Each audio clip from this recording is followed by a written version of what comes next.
சிறுவாபுரி முருகனை நினைத்தாலே வேண்டியது கிடைக்கும். சென்னைக்கு வடமேற்கே சென்னை கொல்கத்தா நெடுஞ்சாலையில் மேற்கே பிரியும் 33வது கிலோமீட்டரில் சிறுவாபுரி பாலசுப்பிரமணிய சுவாமி ஆலயத்தின் தோரண வாயில் அமைந்துள்ளது. இங்கிருந்து 3 கிலோமீட்டர் தொலைவில் சின்னம்பேடு என்று தற்போது அழைக்கப்படும் இடத்தில் இந்த ஆலயம் அமைந்துள்ளது. செங்குன்றத்திலிருந்து 15 கிலோமீட்டர் தொலைவில் தச்சூர் கூட்டு சாலை சந்திப்பு உள்ளது. அங்கிருந்து 3 கிலோமீட்டர் தொலைவு சென்றால் ஆலயத்திற்கு செல்லும் வழியை அடையலாம். செங்குன்றத்திலிருந்து செல்ல வாகன வசதிகள் உண்டு. நுழைவாயிலை கடந்து ஆலயத்தை நோக்கி செல்லும் போது 2 பக்கமும் பசுமையான நிலங்களும் வாழைத்தோப்புகளும் காணும் போது கண்களுக்கு குளிர்ச்சியாக இருக்கும். செல்லும் வழியில் சப்தமாதா ஆலயம், அகஸ்தீஸ்வரர் ஆலயம், பெருமாள் ஆலயம், விஷ்ணு துர்த்தி ஆலயம் என எண்ணற்ற ஆலயங்கள் இருக்கும் இடத்தில் வடக்கு வாய் மூலையில் சிறுவாபுரி பாலசுப்பிரமணியர் கம்பீரமாக எழுந்தருளியுள்ளார்.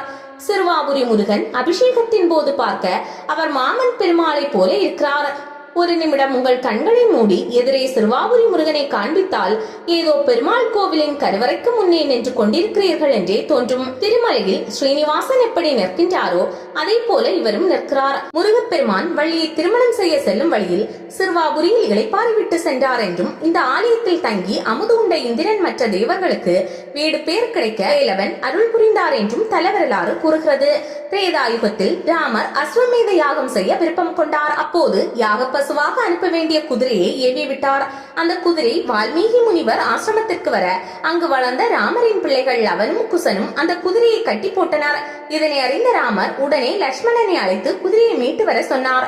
அது முடியாமல் போகவே ராமரை நேரில் சென்று சிறுவர்களிடம் போரிட்டு அவர்களை வென்று குதிரையை மீட்டு சென்றார். ராமரிடமும் லவன் குசனும் போர் செய்த இடமே சிறுவாபுரி.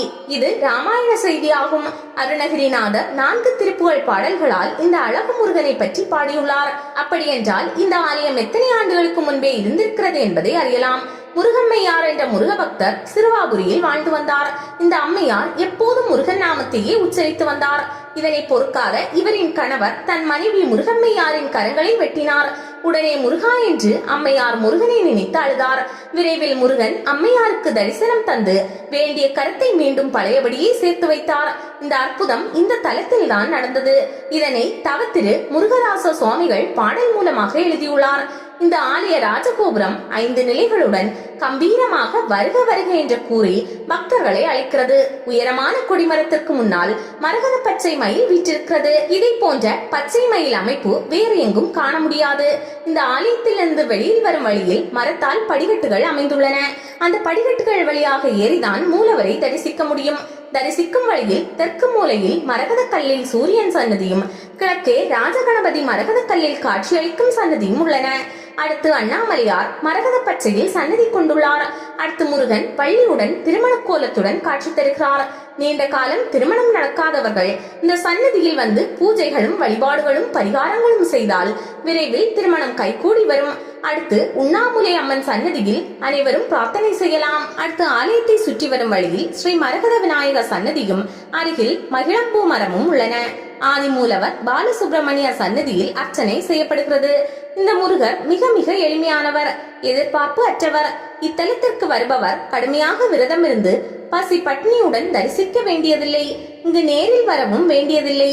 திருவண்ணாமலையை நினைத்தாலே முக்தி என்பது போல சிறுவாபுரி முருகனை நினைத்தாலே வேண்டியது கிடைக்கும் என்பது நம்பிக்கை.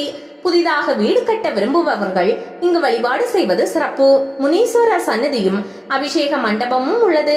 பைரவர், சண்டிகேஸ்வரர், ஸ்ரீ வெங்கட்ராயர் ஆகியோருக்கும் தனி சன்னதிகளும் ஈசானிய மூலையில் நவக்கிரகங்களும் அமைந்துள்ளன. ஆலயத்தின் பின்புறம் அன்னதான கூடமும் திருக்குளமும் உள்ளன. துதிக்காதவர்களை கூட தடுத்தாட்கொள்பவன் தண்டபாணி. துதிப்பவர்களை விட்டு விடுவானா?